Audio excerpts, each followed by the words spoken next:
Le 6 octobre 1773 au Palais Royal à Paris. Un petit prince voit le jour. Il est le premier fils de Louis-Philippe d'Orléans, duc de Chartres, et de Marie-Adélaïde de Bourbon. Le couple, qui a déjà eu une petite fille, morte-née, aura ensuite encore 3 garçons et une fille. Publicité prénommé Louis-Philippe, comme son père, ce bébé est doublement de sang royal. Il descend de Louis XIII par son père, de Louis XIV, et de sa favorite Madame de Montespan qui lui donna 7 enfants, par sa mère. Nul ne s'en doute au moment de sa naissance, mais lui-même régnera un jour sur la France, de 1830 à 1848.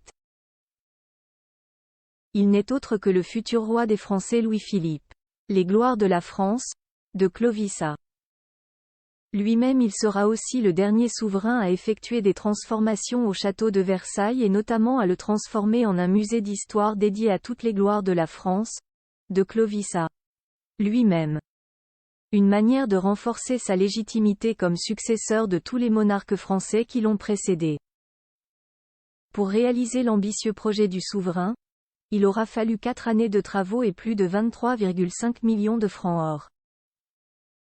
Pas moins de 4000 tableaux et 2500 sculptures, illustrant les grandes dates de l'histoire de France et ses plus glorieux représentants, parviennent des fonds des anciennes collections royales, princières, privées et institutionnelles, que complètent des copies et des œuvres rétrospectives commandées aux artistes contemporains.